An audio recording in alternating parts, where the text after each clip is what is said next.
We've built an entire network technology stack, and we are the service operator that now runs our service across 5 continents, which we call direct to device, which means there's no proprietary hardware involved, there's no tertiary hardware involved. The phone that's in your pocket or the device that's on your wrist is the one that's keeping you connected, both over terrestrial now and over satellite. If you think about the technical challenges, they're profound. You're talking about taking a cellular device as small as your wristwatch with a 100, 200 milliamp hour battery, which was designed effectively to communicate over a cell tower that is 2 kilometers away. And it's now translating data, sending data in bidirectionally over a satellite that is 35,000 kilometers away without imposing on the battery life. That gets me out of bed every morning. And of course, the impact that's making across industry. So this is a consumer use case, right? And it's not just about calling for help when you fall off a mountain. This is about celebrating your victory when you summit the mountain as well. As an investor, sometimes when I think of a difficult environment, I actually think it's better because the best companies in the world are able to meet the challenge and differentiate. If you don't have it, you look at it as a challenge. If you have it, you look at it as a moat. You're right. Exactly. They just go about their business. They don't even know that their signals are being translated over a terrestrial network or over a non-terrestrial network. All of that complexity is hidden away from them. And in many ways, we're not really discussing the future of satellite. We're discussing the future of the telecom industry. This industry has gone from, what do you mean my cell phone can talk to a satellite? to this expectation that all the carriers will now by default start to offer a satellite connectivity service to your mobile. Like, that has happened in just 2 years' time. Yes. Right? Let's appreciate the pace of progress. The slope here. of the curve is unbelievable here. Right? And by telecom industry standards, this is breakneck speed. Absolutely. My mission will be, how many times can I get Devji to do the intro? Welcome to Deep Tech Unleashed, a global conversation about building the next generation of iconic technology companies. I'm your host, Debjit Mukherjee, partner at NGP Capital in Palo Alto, California. If you're passionate about deep tech startups or about the power of innovation and unlocking brand new market opportunities, this series is for you. In each episode, we invite a leading deep tech founder to come share their insights, their challenges, and their magic moments. Today, we're delighted to welcome Parth Trivedi, CEO and co-founder of Skylo Technologies, based in nearby Mountain View. Skylo is connecting us in ways that we could not have imagined even a few years ago. It operates the world's largest standards-based non-terrestrial network, leveraging satellites to bring connectivity to everyday mobile devices and enterprise devices. This kind of reach and coverage is not just convenient, but it saves lives. Parth and I first met about 3 years ago when he was raising his Series A round. As a former satellite engineer, I was really intrigued by non-terrestrial networks and the power of satellites in changing communications. So I was also excited about how fast the landscape was changing. We engaged in that round, we stayed in touch, we continued the conversations and decided we wanted to work together. And NGP ended up leading the Series B in early 2025. Parth, it's great to have you here. It's always a pleasure. Thank you so much for spending time with us today. Thank you, Devjit. It's an honor to be here and to be back. This room is a very special one. I believe the last time I was in this room was actually when I was giving the pitch to you and NGP sitting right over there. And it's great to be back. Thank you. It's always great to have you. And our team loves talking to you as well. You're a very exciting portfolio company. And we're obviously very excited about the future of space tech. We're going to learn about your personal background, your personal motivations. What are some of the elements that led you to found Skylo? Then I want to get into the Skylo product and tech. There's a lot to it. It's not easy powering a network of this scale. So I would love to get into the technology, the product, how it works, what makes it special. Third, your specific challenges as a founder. You're operating a complex business.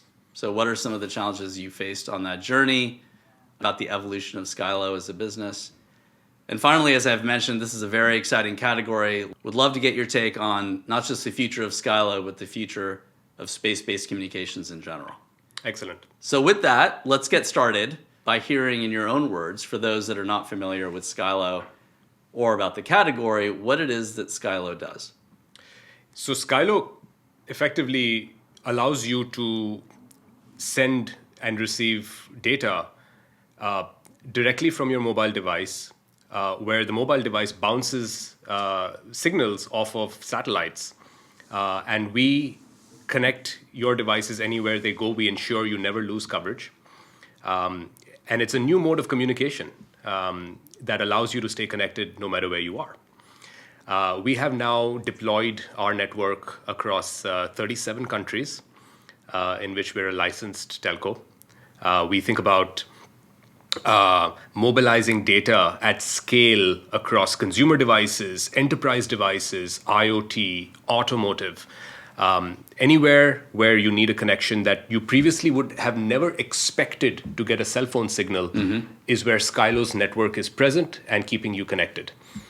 We now save lives on a daily basis across America, as an example, with our service that's built into devices that is served to you, the end user, through a carrier that you may already be using. And so we've built an entire network technology stack, and we are the service operator that now runs our service across 5 continents, which we call direct to device, which means there's no proprietary hardware involved. There's no tertiary hardware involved. The phone that's in your pocket or the device that's on your wrist is the one that's keeping you connected, both over terrestrial now and over satellite. It's an amazing capability, amazing business, and I think one thing that's worth mentioning is how fast this business has come together. I'm a huge Star Trek fan, so I almost equate it to the communicator that you had in Star Trek, the Scotty beam me up type capability, where I would argue that what we've developed is actually better because you had the golden flip phone in, that Captain Kirk used. But in this case, you've got your latest Google Pixel smartwatch that is communicating data to and from satellites that are thousands of kilometers away, tens of thousands of kilometers away, which to me, just as an engineer and as a fan of Star Trek, is fascinating and gives me goosebumps every time I think about it. It's amazing. The sheer scale of the business, both geographically as well as across so many different kinds of devices, and getting ecosystem partners to come together and work with Skylo seamlessly is a huge achievement.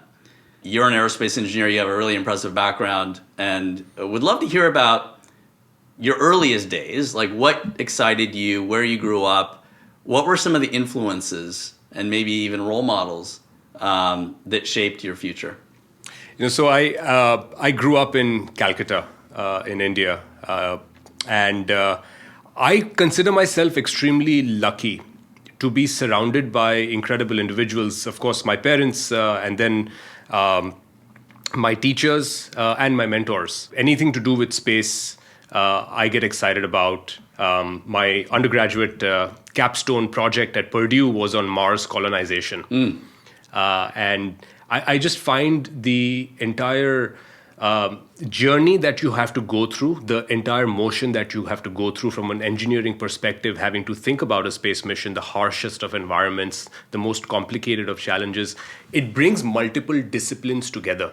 So people think about it as a fairly niche subject, but growing up, the more I learned about it, I realized that it's not just a niche discipline, it's actually very multidisciplinary. And so having to learn about organizational and industrial psychology as an example for thinking about how 2 pilots on an aircraft interact with each other and keep aviation safe, or how 2 astronauts interact with each other on the space station. These are important concepts. I was very fortunate to have, among many mentors that I had, Dr. Kasturi Rangan, who unfortunately passed away, who was the former chairman of India's space mission, was a mentor of mine. And he encouraged me to think about this subject of aeronautics and astronautics. In fact, he wrote one of my recommendation letters when I went to Purdue for pursuing my undergraduate studies. I went to MIT, where I had the chance to work on several U.S. government-funded projects, and then came to Stanford, where apart from doing my MBA, I couldn't resist staying away from the engineering side of campus. And again, I was very fortunate to have amazing mentors, both in the business school, as well as meeting my co-founders on the engineering side of campus. I would love to hear about why you decided to pursue an MBA in the first place. I was deciding between a PhD and an MBA. It was not obvious to me which route, and you obviously... You went the wrong route. You chose not to go to the dark side, and I respect that. And well, I delayed it. I ended up there. So you got the best of both worlds. My case was a bit unusual in which, of course, I had research background at MIT, but my classmates were far more accomplished than I was in the MBA class. I mean, they had many years of work experience and so on. I felt that there was a huge amount of value, specifically not just in the program, but at Stanford particularly. It being the birthplace of many disruptive companies, Sure. It being the cradle of innovation in many ways. So when you think about what's the best environment to be in, who are the best people to surround yourself with if you want to do something that is exciting and if you want to do something that is ambitious. Yeah. I couldn't think of a better environment. So to me, the environment came first and the people came first. Yeah, of course. Let's talk about the founding story. I mean, I think it's really interesting that you were hanging around the MBA campus and Schwab and other buildings, but then you couldn't stay away from Durand and places that I know on campus because I spent some time in AeroAstro as well. Tell us how it led to the founding of Skylo. Sure. So I always had the urge to get myself involved in and stay relevant and current on building, prototyping on the engineering front. And so there was a professor in the aerospace department, Dr. Andrew Kalman, who was one of the pioneers of the CubeSat. I became the program manager for satellite mission that we were launching from Stanford under Andrew's guidance. I realized that it's just extremely cumbersome and expensive and difficult to communicate, to establish just basic TT&C links with the satellites. And more so, it is combination of the protocols that we are using, which are outdated and not relevant in the cellular context. We're not taking advantage of the scale and the standardization that has happened in the past 2-3 decades of the cellular industry. Mm-hmm. And for good reason. I mean, the satellite industry had become accustomed to using proprietary standards or proprietary stacks. And it just struck us when we were developing that mission that was a source of friction and frustration. Amongst that development, I had a chance to meet one of Andrew's other students, whose name is also Andrew, my other co-founder, Andrew Nuttall, who, like you, completed his PhD in AeroAstro from Stanford. I actually got called out by one of my GSB professors for not being as present in the GSB. And he asked me, "Where do you go after class? I don't see you hanging out with the other MBA students." And he said, "Come to my office." So I said, "I'm in trouble," right? And I didn't know what to expect. So I went to his office, and that professor was Scott Brady. And he said, "Tell me about what you're doing in your spare time." And I explained this project that I was working on. And Scott came from a telecom background, mm-hmm. and he got incredibly excited about the program. And again, as one of my mentors, he broadened my horizons and the way I thought about approaching a problem. He said, "What if we solved global connectivity? Mm-hmm. What would that look like?" And he didn't use the word satellite in that sentence. That was the interesting thing that stood out to me was, as an engineer, you're looking to go deep and figure out a solution. But he helped me take a step back and reframe the question how can we solve global connectivity? What would it mean for devices to ubiquitously have access to connectivity? And he said, you know what, I'm actually going to sponsor you, and I'll give you credit for this program that you're working on, provided we have a research output at the end of it. That's the genesis for how Skylo got started. It was not formed as a company, it was formed as a research study on a very ambitious, audacious question, if I may say so. A very, very big vision, I think, sparked the formation of the company. And then you also met later, I guess, to this. You met with Tarun. Yes. And then you actually started the company. Tarun, I met through Scott. Scott and Tarun had collaborated on a previous company. And so they knew each other. Tarun was at Google at the time. And I was spending a lot of time whiteboarding with him. And again, we were very fortunate to have such experienced operators in the room who were not just guiding us, but actually wanted to take that leap of faith to build something with us from scratch. So that's how Tarun got involved, and we had a founding team before we knew it. Incredible. And it's persisted. Andrew and Tarun are still around, and you guys complement each other well. One of the things I always like to talk about and think about when I consider a product is the impact that it has. Yes. The ROI, the results. Tell us about some examples that you're seeing. Again, we talked about the scale of the network now, 16 million devices on the network, and many, many events, many messages, a lot of data flowing through your network. Some of the examples that you've seen in which the service is providing incredible value. I think you have an insight there that nobody else in the world does. In fact, when you walk into my office in Mountain View, the first thing you'll see is a wall which has a daily stream of SOS anecdotes coming in from various emergency response centers. We use a Gen AI algo to create a representative image of the emergency that Skylo was invoked for. Both the diversity and the magnitude of use cases was very surprising and also very inspirational. So as an example, last year we prevented a forest fire in Oregon because a remote technician who happened to have an Android device that had Skylo on it was able to spot a fire near a Boy Scouts camp and call for help. And ensure that the authorities came in and doused that fire before it cost precious lives and a lot of damage.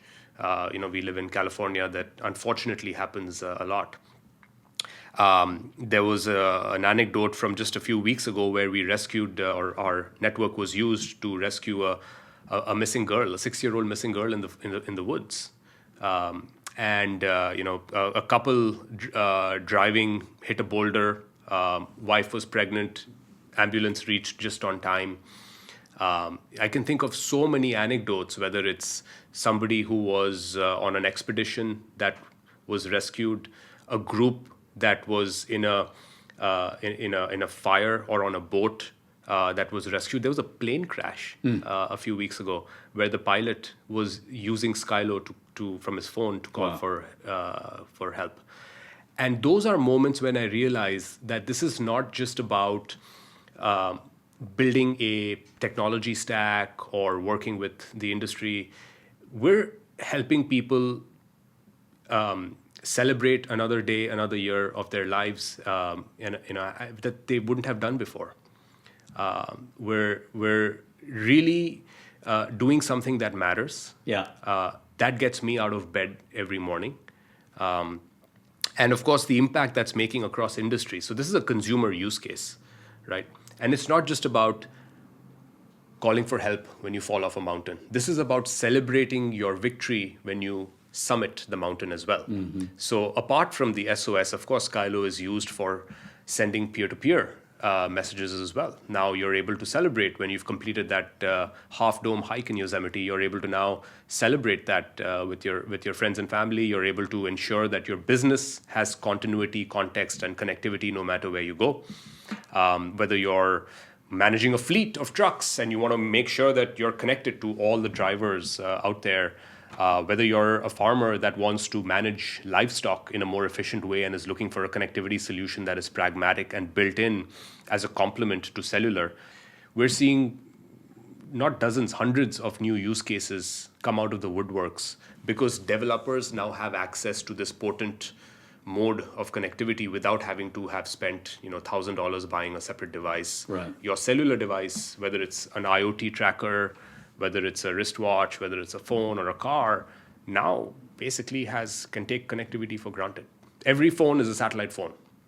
It's amazing. Again, as I mentioned at the outset, it's something that we could not have imagined even a few years ago. Yeah. And this is the Deep Tech series. We talk a lot about deep tech companies and physical AI. Yeah.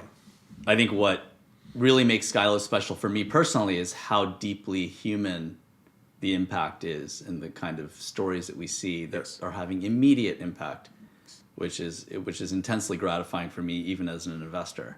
But one of the things that we talk about and you talk about a lot is user experience as a differentiator, and Skylo being ahead of the others in that dimension.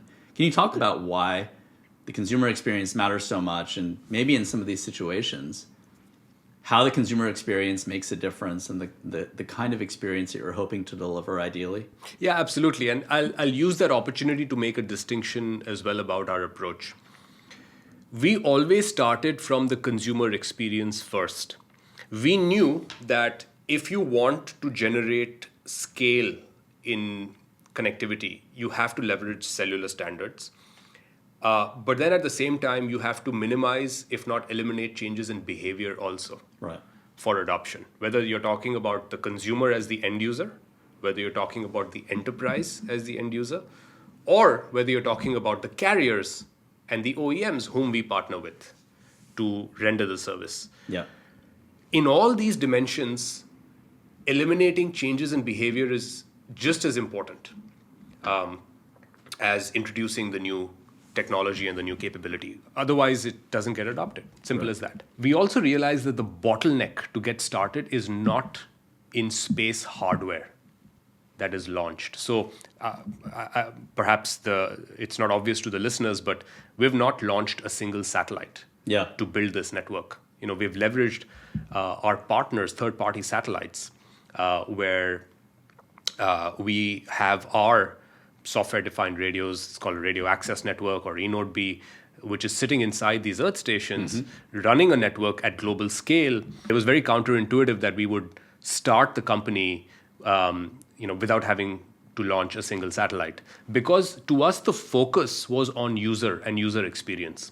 How do we ensure that there is no change to the silicon that is in your modem, in your chipset in the phone? How do we ensure that the phone maker does not need to take any extra acts or invoke any kind of expensive ingredient to be able to access satellite? How do we ensure that the carrier is able to offer this service with the existing phone number and the existing SIM? The value is in interoperability. The value is in developing a stack that is entirely interoperable and working with many different constituents in the value chain to create that interoperability and that standard.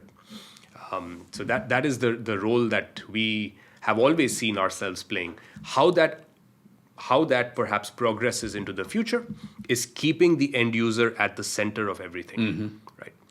For us, this is about giving the carriers a network experience that is unparalleled and previously unheard of, right? That you can now look at a coverage map and say, yes.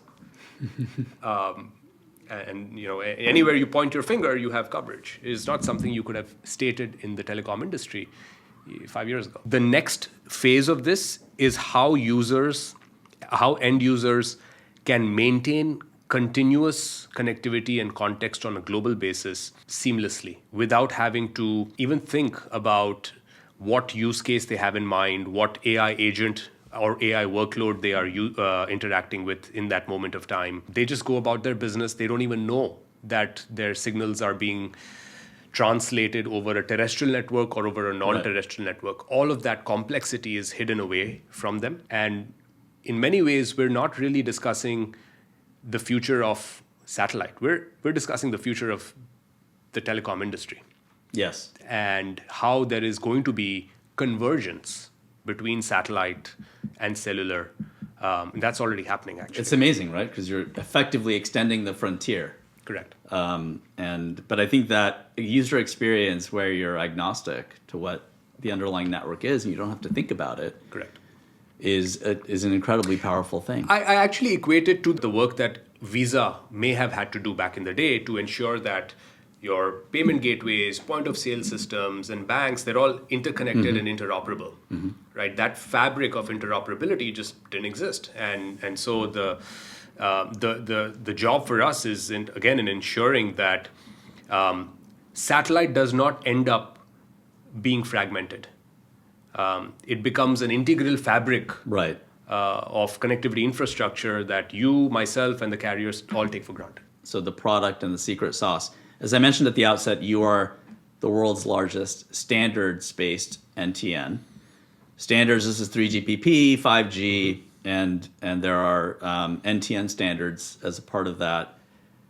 Standards, I think, just to make clear to the viewers, are not a blueprint for how to build a product. That's right. They're just kind of boundary conditions and general guidelines. There's so much that you have to build beyond that, and you're really standards plus, and there are many, many proprietary elements to your solution. You are operating a system where a device with limited power, we all care about battery life, we all have small antennas on our phones, for example, you're communicating with a satellite that's tens of thousands of kilometers away. So you have a small link budget, and you have to make the most of it.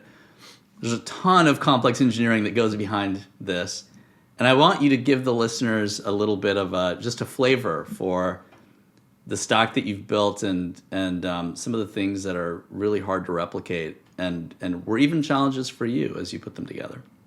If you think about the technical challenges, they're profound. You're talking about taking a cellular device as small as your wristwatch with a 100, 200 milliamp hour battery, which was designed effectively to communicate over a cell tower that is 2 kilometers away. And it's now translating data, sending data in bidirectionally over a satellite that is 35,000 kilometers away without imposing on the battery life. Right. And so when you think about what had to happen in the back end to enable that, to interpret faint cell phone signals coming from far away and ensuring that you still have a continuous user experience, the overall network infrastructure layer is very, very complicated. We're in fact probably one of the only American companies with a commercial non-terrestrial network radio access network.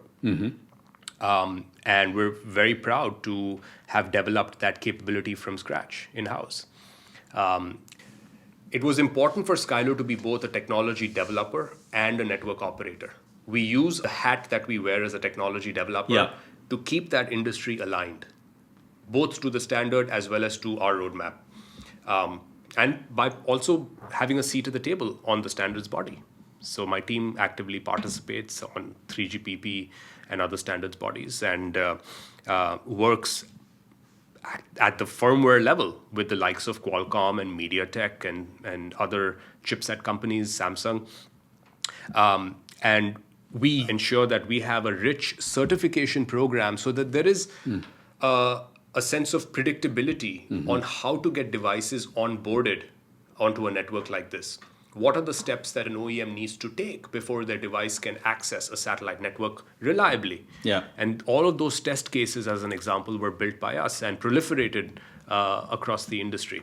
So I have to give full credit to the team. They've done a remarkable job of thinking through the complexity and then acting on it. When we started, we were 5-10 people trying to bring this, trying to create this ecosystem that didn't exist. And so punching above our weight has always been a theme at Skylo since the very beginning, and something that we've just become really good at. Yeah, it's incredible. I think you laid out beautifully kind of some of the proprietary elements of the stack itself, but also why standards-based makes sense and how it enables you to be in the middle of this very complex ecosystem. 16 million devices on the network, you're getting access to a lot of data, you're seeing the use cases that folks are using.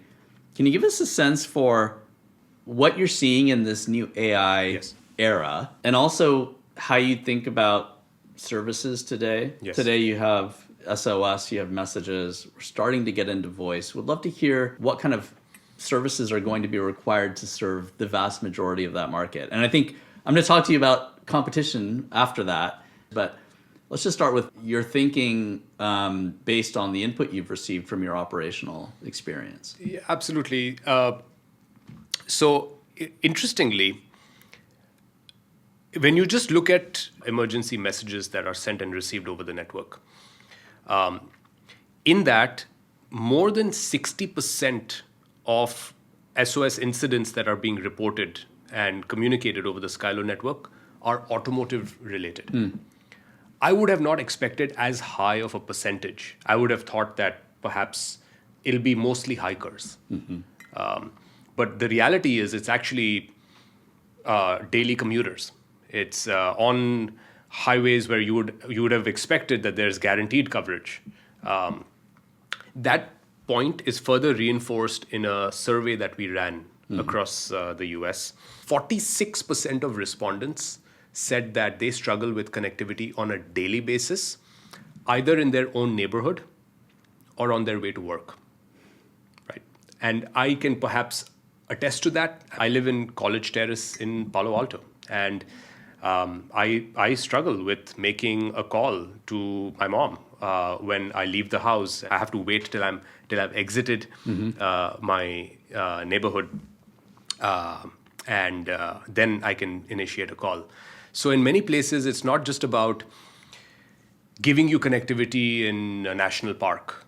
It is about uplifting your daily connectivity experience.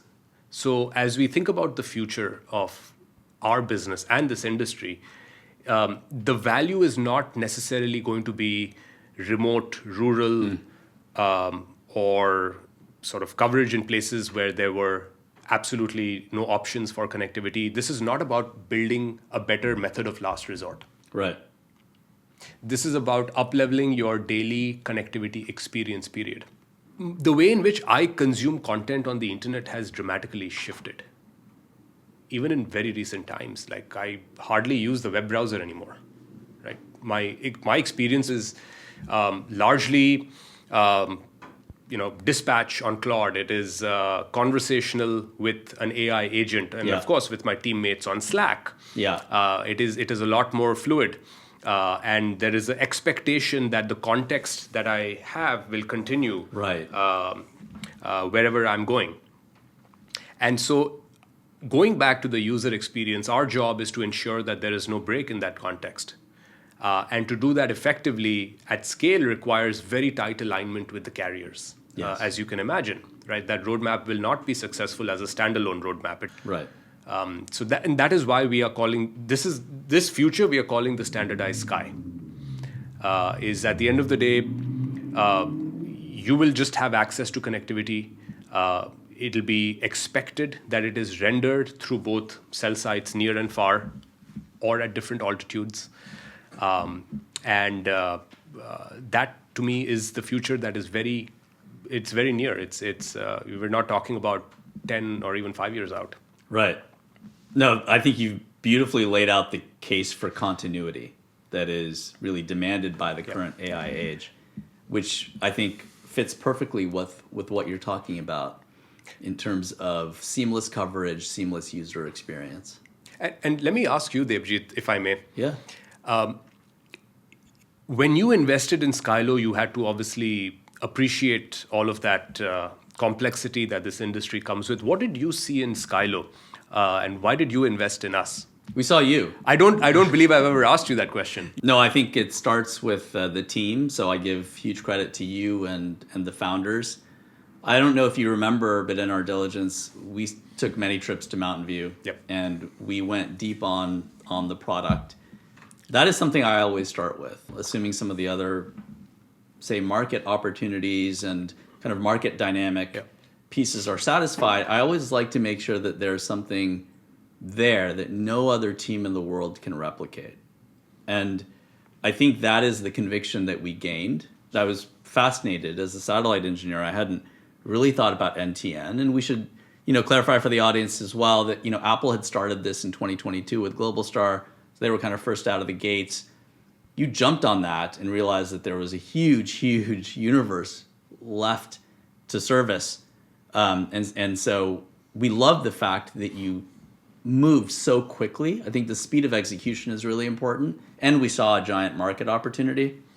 Beyond the market opportunity, your speed, the product and tech, where we spent a lot of time, was the capital light model. You mentioned it, and maybe we should have talked about it more in the background, but the fact that you didn't have to launch your own satellites was to us a huge benefit. This is a brand new category. We didn't know a couple of years ago what the willingness to pay would be, what the consumer appetite and uptake would look like. We had maybe a hypothesis, but I think there are many other players, and we'll talk about a couple of them, that had to launch first, and they're going to find out later whether they can really build a sustainable business. In the case of Skylo, the fact that it's capital light and you were able to leverage all these partnerships, including satellite providers, build a space for yourself in this ecosystem, which we also felt was going to be absolutely necessary to win and generate the scale that we thought would be needed. Those were linchpin elements. We realized that you were very, very quickly out of the gates. The experience that you would get would give you all sorts of options to build the business further. And I think we're talking about some of those in the board meetings, all the different possibilities ahead of you to now continue to build phases 2, 3, 4 of Skylo. So I think you have an incredible future ahead. Thank you, Debjit. I'll borrow that segment for business development purposes selfishly. Thank you. Of course. That means a lot. Of course. And you can use it for hiring as well. I think this is a story I like to tell prospective hires because they should know why a relatively risk-averse venture capital firm is so willing to back you. But I think the point you made about your mentors putting skin in the game is also tremendous testament to what you're building and the power and the promise of this category. Let's talk about competition. This is an incredibly exciting time in space tech overall, but also space communications.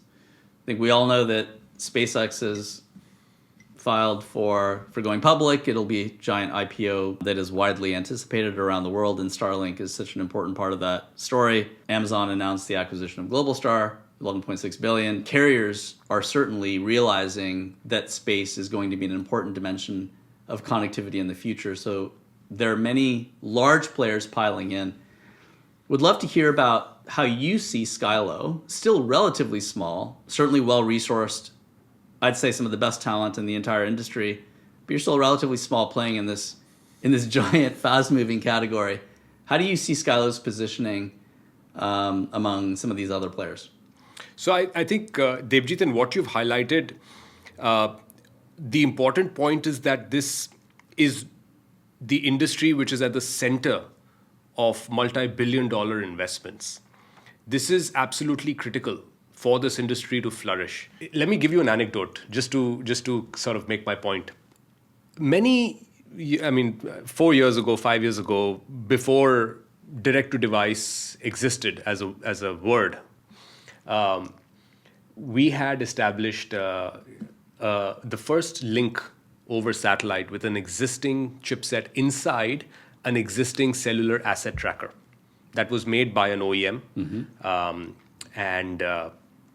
That tracker was designed and developed well before our company was even founded. Right. What we had done was we had done a firmware update to the modem that was inside that device and ensured that modem now has context that it can connect over satellite and so on, because we had collaborated with the modem maker. I reached out cold to that OEM, and I said, hey, by the way, I got your asset tracker to connect over satellite. And I didn't get a response. And so I reached out again and I said, we've enabled your device to communicate directly over satellite without any changes to the hardware. And he said, I don't believe you. We showed him the test results and so on. He said, I don't believe you. He sent an engineer to spend a week with us at our office before he was convinced that this could actually work, and it did work. So this industry has gone from, what do you mean my cell phone can talk to a satellite?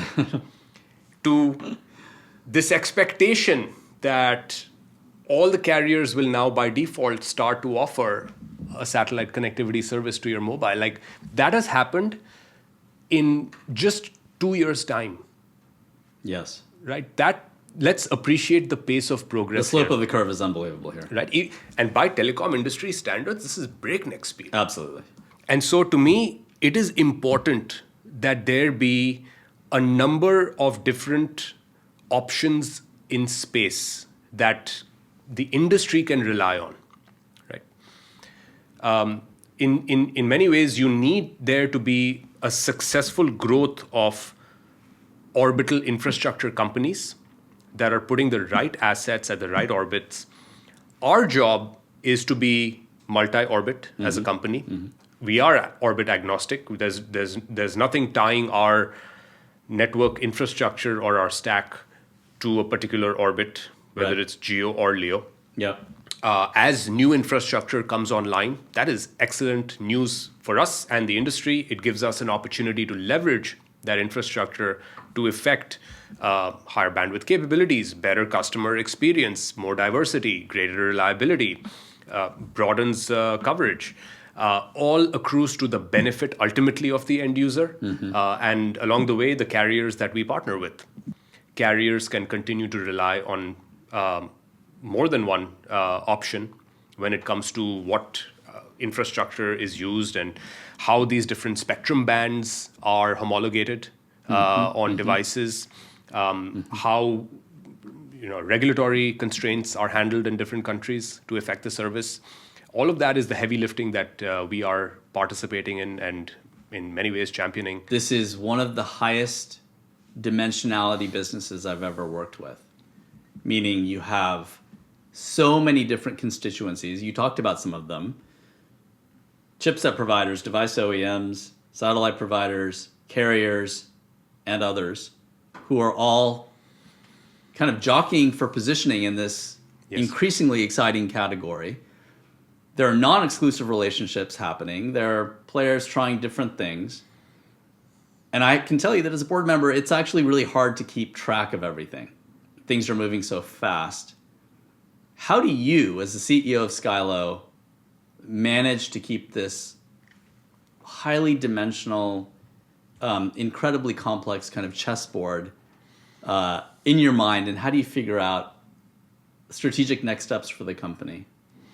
To me, the biggest factor is having an awesome team. I learned so much from the team on a daily basis. The way in which they are able to go out there, form these partnerships, effect these relationships, and manage this complexity, to me, is astounding. That is part of the secret sauce of this, is just having individuals who are willing to question assumptions, are willing to not assume that you cannot get something incredible done. I mean, the types of relationships we have formed with chipset companies, as an example. Yeah. I would have never assumed that a company of our stage or size could have accomplished that. So part of that is just entrepreneurial grit and perseverance. Perseverance takes you quite far, but to get to that next stage, you have to actually demonstrate that you are a credible shop and you can do what you said you would do. So to me, the other two aspects of this is, one, rock solid engineering credibility, and the third aspect is doing what you said you would do. And partners will trust you more the more you execute on the principles that you have aligned on, and the hit the goals that you have set for yourself. Meeting SLAs and all is one thing, which we have done successfully on a global basis since inception. But then it's also about executing consistently on this roadmap with and for our ecosystem partners. As an investor, sometimes when I think of a difficult environment, I actually think it's better because the best companies in the world are able to meet the challenge and differentiate. If you don't have it, you look at it as a challenge. If you have it, you look at it as a moat. You're right. Exactly. Maybe speaking to the team, because I think that's very important, and many deep tech founders out there are curious about how to identify talent. Given these things you talked about, specifically grit and engineering, integrity, how do you think about hiring? Especially, you're not a very big company, so you're doing a lot with relatively light resources. And I know you guys scramble and work harder than almost anybody I've ever worked with. How do you personally look at talent coming into the company? Do you have any specific things that you look for? Any guidelines? Any instincts at play that help you make decisions? Debjit, I was hoping to also ask you the same question. Hiring is always an imperfect art slash science. But more and more what we are looking for is what we describe as the T-shaped personality. Okay. To be successful at Skylo, what does T-shaped mean? T-shaped means you have covered a good amount of breadth across domains. You're able to cross-functionally operate across domains. So you have that intellectual malleability or plasticity to work across fields. And so that's the breadth, the top half of the T. And then you have very deep expertise in one domain. You're able to go very deep and penetrate one particular area of expertise, one particular subject matter. So that is what forms the T-shape. And we find those individuals to be incredibly successful at Skylo. If you go back to your background, you talked about your Astro background and you went to business school. But at that time, I don't think you were fully convinced or you knew that you wanted to be a founder necessarily. How's the founder experience been for you? What are some of the things that you never would have anticipated that have transpired? Unexpected challenges and maybe roadblocks that have come up, things that you've struggled more with.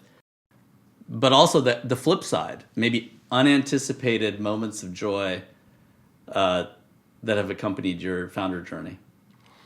I would say that it's never me alone, right? I have a bench of co-founders with me, and I'm lucky because I get to share the journey with them. Mm-hmm. I get to vent at them in some cases and with them in some cases.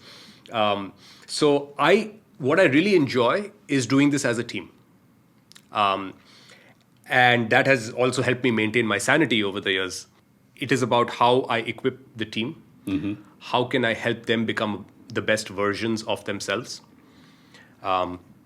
And give them the tools and the resources they need to succeed, right?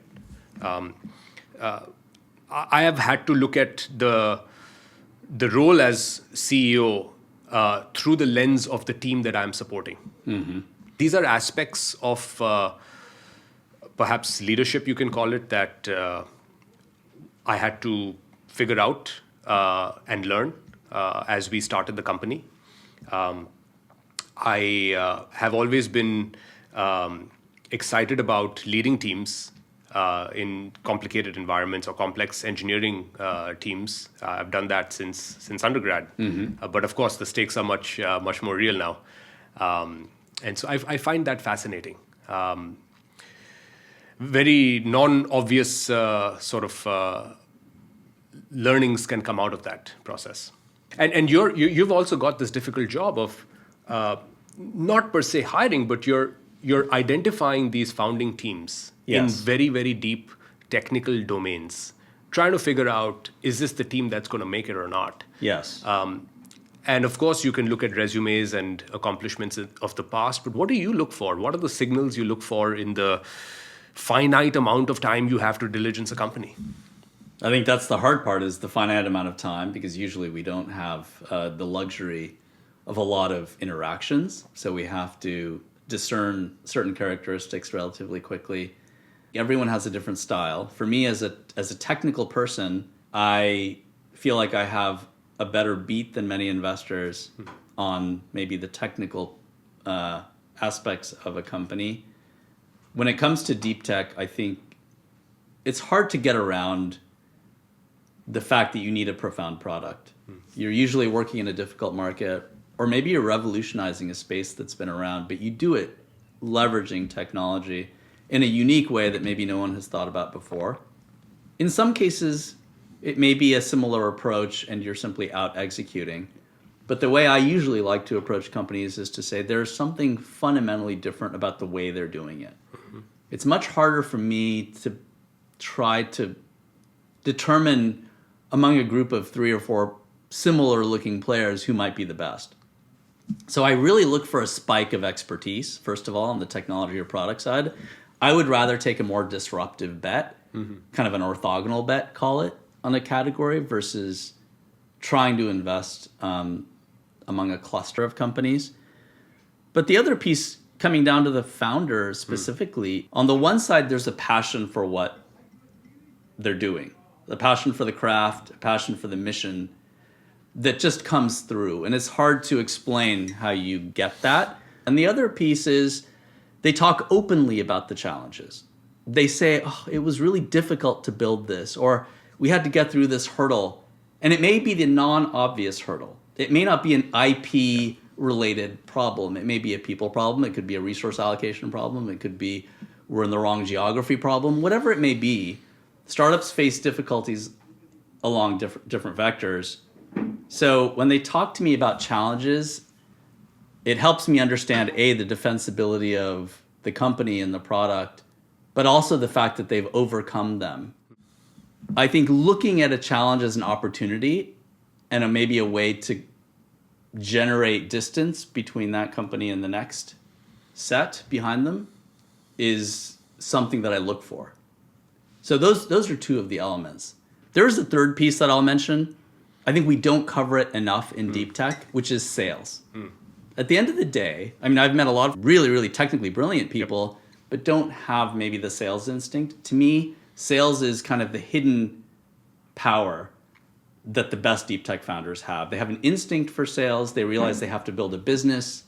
They realize I'm not going to just build and maybe get an exit to my company simply by vision or hype.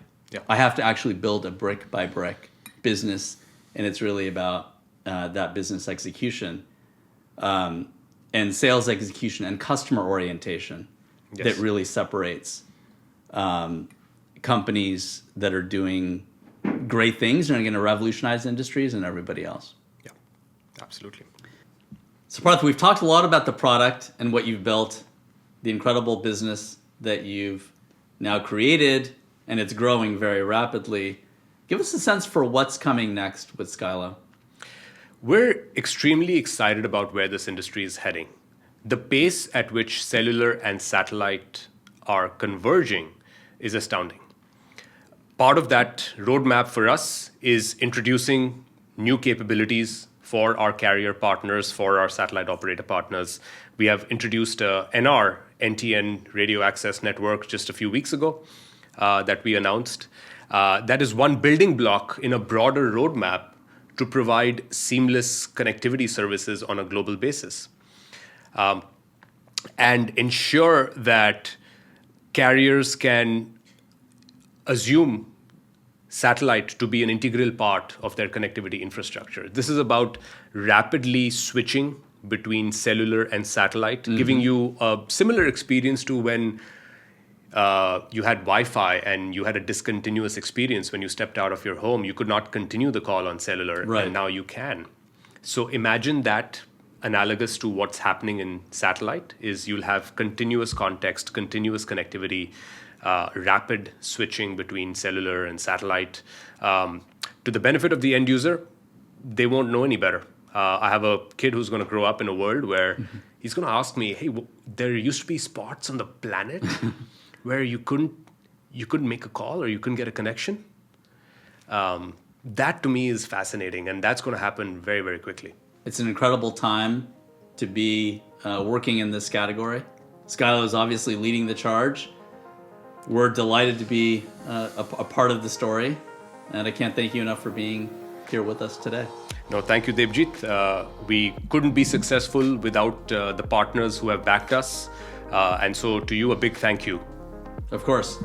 Always great to have you here. Thanks a lot, Parth. My mission will be how many times can I get Devji to do the intro? I was going to make a comment on why we're having coffee instead of masala chai. I even weaved in the kid in there. Yeah, no, it's good. That's why I'm like, that's a cut, that's a wrap. When you mentioned the kid, that's a wrap. It's like next generation.